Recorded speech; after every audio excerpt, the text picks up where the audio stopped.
ஓம் நமச்சிவாய. அனைத்து தமிழ் உள்ளங்களுக்கும் வணக்கம். நிகழும் ஸ்ரீ மங்களகரமான குரோதி ஆண்டு ஆடி மாதம் 16ஆம் தேதி வியாழக்கிழமை அன்று துவாதசி திதியில் மிருகசிரிசம் நட்சத்திரத்தில் வியாகாதம் நாமயோகத்தில் தைத்தூலம் கர்ணத்தினில் மகா பிரதோஷம் கூடிய நன்னாளில் இந்த மகத்தான ஆகஸ்ட் மாதம் பிறக்கிறது. இம்மாத கிரகநிலை என பார்த்தால் ரிஷபராசியில் குரு பகவானும் செவ்வாய் பகவானும், கடகராசியில் சூரிய பகவானும் புதன் பகவானும், சிம்ம ராசியில் சுக்கிர பகவானும், கன்னிராசியில் கேது பகவானும் உள்ளனர். கும்பராசியில் சனி பகவான் வக்ர நிலையில் உள்ளார். மீனராசியில் ராகு பகவான் சஞ்சாரம் செய்கின்றார். இம்மாத கிரக பெயர்ச்சி என எடுத்துக்கொண்டால் ஆகஸ்ட் மாதம் 1ஆம் தேதியே சுக்கிர பகவானின் பெயர்ச்சி சிம்மத்தில் நடைபெறுகிறது. ஆகஸ்ட் 17ஆம் தேதி சூரிய பகவான் சிம்ம ராசிக்கு பெயர்ச்சியாகின்றார். ஆகஸ்ட் மாதம் 26ஆம் தேதி செவ்வாய் பகவான் மிதுன ராசிக்கு பெயர்ச்சியாகின்றார். ஆகஸ்ட் மாதம் 26ஆம் தேதி சுக்கிர பகவான் கன்னி ராசிக்கு பெயர்ச்சியாகின்றார். இம்மாதம் 31ஆம் தேதி புதன் பகவான் சிம்மத்திற்கு பெயர்ச்சியாகின்றார். இந்த கிரகங்களின் சஞ்சாரம் மற்றும் இடப்பெயர்ச்சியால் உங்கள் ராசிக்கு இம்மாதம் என்னென்ன பலன்கள் கிடைக்கப் போகின்றது என்பதனையும், அசுப பலன்கள் ஏற்படுமாயின் ராசிக்காரர்கள் செய்ய வேண்டிய பரிகாரம் என்ன, வழிபட வேண்டிய தெய்வம் யார் என்பதனையும் காண்போம். உங்கள் வாழ்வில் வளமும் நலமும் செல்வ செழிப்பும் பெற்று வாழ்வில் உயரிய நிலையை அடைய எல்லாம் வல்ல எம்பெருமானை வேண்டி விரும்பி கேட்டுக்கொள்கிறேன். மேசராசி அன்பர்களே, இந்த மாதம் நினைத்த காரியத்தை நிறைவேற்றுவதில் வேகம் காட்டுவீர்கள். சகோதரர் வழியில் நன்மைகள் உண்டாகும். எதையும் மனோதைரியத்துடன் செய்து முடிப்பீர்கள். வீடு தொடர்பான பணிகள் விரைந்து நடக்கும். நெருக்கடியான நேரத்தில் எதிர்பார்த்த உதவிகள் கிடைக்கும். தொழில் வியாபாரத்தில் ஈடுபட்டு இருப்பவர்களுக்கு கீழே உள்ளவர்களால் லாபம் உண்டாகும். எதிர்பார்த்த நிதியுதவி கிடைக்கும். உத்தியோகத்தில் இருப்பவர்கள் இடமாற்றம் பற்றி ஆலோசிப்பார்கள். பதவி உயர்வு, பணி இடமாற்றம் கிடைக்கும். குடும்பத்தில் இருந்த இறுக்கமான சூழ்நிலை மாறி மகிழ்ச்சியான நிலை காணப்படும். கணவன் மனைவிக்கு இடையில் அன்பு அதிகரிக்கும். பிள்ளைகள் உங்களது வார்த்தைகளுக்கு மதிப்பளிப்பார்கள். உறவினருடன் சுமூக உறவு இருந்தாலும் அவர்களால் கிடைக்கும் உதவி தாமதப்படும். பெண்களை பொறுத்தவரை எதிலும் மிகவும் கவனமாக ஈடுபடுவது நன்மையை தரும். கொடுக்கல் வாங்கலில் எச்சரிக்கை தேவை. மாணவர்களுக்கு பாடங்களில் சந்தேகம் கேட்பதற்கு தயக்கம் காட்டாமல் இருப்பது வெற்றிக்கு உதவும். வாகனங்களில் செல்லும் போது கவனம் தேவை. கலைத்துறையினருக்கு பொருளாதாரத்தில் பிரச்சனை இருக்காது என்றாலும் வைத்திய செலவும் அல்லது வீண் விரய செலவும் ஏற்படும். அதனால் சில சமயம் விரக்தி ஏற்படலாம். அரசியல் துறையினருக்கு கடந்த காலத்தில் உங்களை விட்டு சென்றவர்கள் விரும்பி வந்து சேர்வார்கள். உறவு பலப்படும். தொலைபேசி தொடர்பு மூலமாக சில புதிய தொழில் ஒப்பந்தங்களை ஏற்படுத்தி லாபம் தேடும் முயற்சியில் ஈடுபடலாம். நட்சத்திர பலன்கள். அஸ்வினி நட்சத்திரம். இந்த மாதம் உறவினர்கள் வகையில் தவிர்க்க முடியாத சுப செலவுகளை சுமக்க நேரும். முக்கியமான பயணமும் முக்கிய பிரமுகர்களின் சந்திப்பும் உண்டாகும். அது உங்கள் எதிர்காலத்திற்கு நல்ல அஸ்திவாரமாக இருக்கும். சிலர் கூட்டு முயற்சிகளில் லாபம் தேடலாம். பரணி நட்சத்திரம். இந்த மாதம் ஆரோக்கியம் நன்றாக இருக்கும். தொழில், வேலை, உத்தியோகம் ஆகியவற்றில் வெற்றி அடையலாம். சேமிப்பும் உண்டாகும். உங்கள் உழைப்பும் நம்பிக்கையும் உங்களுக்கு முழுமையான பலனை தரும். எதிர்ப்பும் இடையூறும் ஒருபுறம் இருந்தாலும் உங்களின் தன்னம்பிக்கையாலும் தைரியத்தாலும் அவற்றை போராடி எதிர்த்து நின்று வெற்றி கொள்வீர்கள். கார்த்திகை நட்சத்திரம். இந்த மாதம் கடமைகளை காப்பாற்றுவீர்கள். பொருளாதாரத்தில் பிரச்சனை இருக்காது என்றாலும் வைத்திய செலவும் அல்லது வீண் விரய செலவும் தவிர்க்க முடியாததாக இருக்கும். அதனால் சில சமயம் விரக்தி ஏற்படலாம். மனதில் ஆறுதலும் நம்பிக்கையும் உண்டாகும். தொழில், வியாபாரம், உத்தியோகத்தில் பிரச்சனைகள் இருக்காது.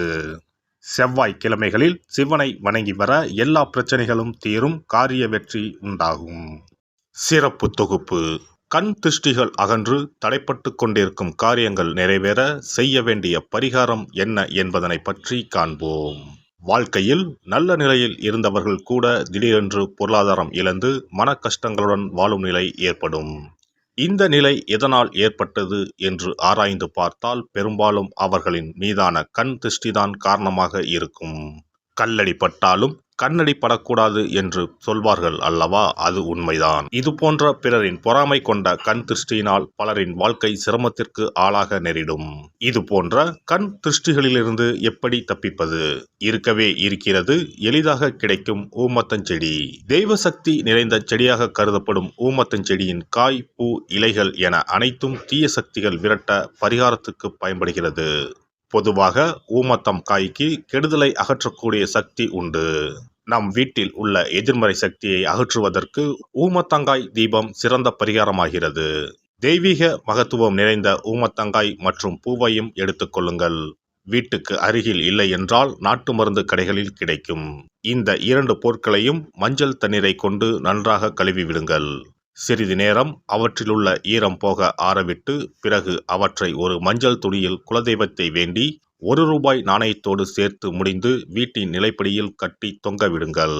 இந்த முடிச்சை வெள்ளிக்கிழமை அல்லது ஞாயிற்றுக்கிழமைகளில் தயார் செய்து வாசல் படியில் கட்டுவது சிறப்பு. தினமும் வீட்டில் தீபம் ஏற்றி காண்பிக்கும் போது இந்த முடிச்சுக்கும் காண்பிக்கவும். இதேபோல் ஊமத்தம் இலைகள் கிடைத்தால் அந்த இலைகளை சுத்தமான மஞ்சள் தண்ணீரில் கழுவிவிட்டு அவற்றை கொண்டு வீட்டில் இருக்கும் விநாயகருக்கு திங்கள் கிழமைகளில் தொடர்ந்து அர்ச்சனை செய்து வர வேண்டும். ஊமத்தம் பூவையும் விநாயகருக்கு சூட்டலாம். 3 வாரங்கள் தொடர்ந்து திங்கள் கிழமைகளில் விநாயகருக்கு ஊமத்தை இலையால் அர்ச்சனை செய்து ஊமத்தம் பூவை சூட்டி வழிபட்டால் வீட்டில் உள்ள கெட்ட சக்தி நடமாட்டம் மற்றும் கண் திருஷ்டிகள் தீரும்.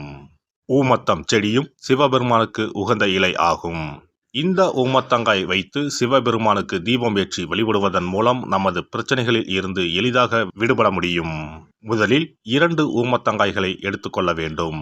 அவற்றின் மீது முட்கள் இருப்பதால் மிகவும் கவனமாக கையாள வேண்டும். ஊமத்தங்காயின் காம்பு பகுதிகளை வெட்டி கொண்டு கத்தியை பயன்படுத்தி ஊமத்தங்காயின் உள்ளே இருக்கும் விதை பகுதியை முழுவதுமாக நீக்கிவிட வேண்டும். பின்னர் 2 அகல் விளக்குகள் மற்றும் விளக்கு வைப்பதற்கான 2 தட்டுகளை எடுத்து சுத்தம் செய்து அவற்றிற்கு மஞ்சள் குங்குமம் போட்டு வைத்துக் கொள்ள வேண்டும். பின்னர் 2 தட்டின் மீதும் ஒவ்வொரு அகல் விளக்கை வைத்துக் கொள்ள வேண்டும். அதன் பிறகு எப்போதும் பூஜை செய்வதற்கு வைப்பது போன்ற வெத்தலைப்பாக்கு, பழம் போன்றவற்றை வைத்துவிட்டு 2 விளக்குகளையும் ஏற்றி சிவபெருமானை மனதார வேண்டிக் கொள்ள வேண்டும். எனக்கு இருக்கும் பிரச்சனைகள் அனைத்தும் தீர்ந்து இன்பமான வாழ்க்கை கிடைக்க வேண்டும் என வேண்டிக் கொள்ள வேண்டும். இந்த பூஜையை வெள்ளிக்கிழமை அன்று தொடங்கினால் தொடர்ந்து 9 வெள்ளிக்கிழமைகள் செய்ய வேண்டும். ஊமத்தங்காயின் மீது எவ்வாறு முட்கள் இருக்கிறதோ அதுபோல நமது வாழ்க்கையில் இருக்கும் முட்கள் போன்ற பிரச்சனைகளை அவை தீர்த்து வைக்கின்றன.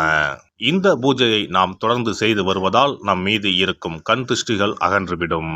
தீராத துயரங்கள் தீர்ந்துவிடும். பணம், நகை நம்மிடம் பெருகி வரும். சிலருக்கு கையில் சுத்தமாக பணம் இருக்காது. வறுமை தாண்டவமாடும். கடன் தொல்லையால் கஷ்டப்படுவார்கள். பண பிரச்சனையில் சிக்கி கொண்டிருப்பவர்கள் இந்த தீபத்தை ஏற்றினால் 3 வாரங்களில் நல்ல பலனை பெற முடியும். தொழிலில் நல்ல முன்னேற்றம் இருக்கும். கடன் பிரச்சனைகள் தீரும். உறவினர்களிடையே பகைமை இருந்தால் அவையும் மறைந்துவிடும். நோய்வாய் உள்ளவர்கள் இந்த தீபத்தை ஏற்றுவதன் மூலம் நல்ல பலனை பெற முடியும். பொதுவாகவே எந்த பரிகாரம் என்றாலும் அதை முழு நம்பிக்கையுடன் செய்தால் மட்டுமே முழு பலன் கிடைக்கும் என்பதை நினைவில் கொள்ளுங்கள்.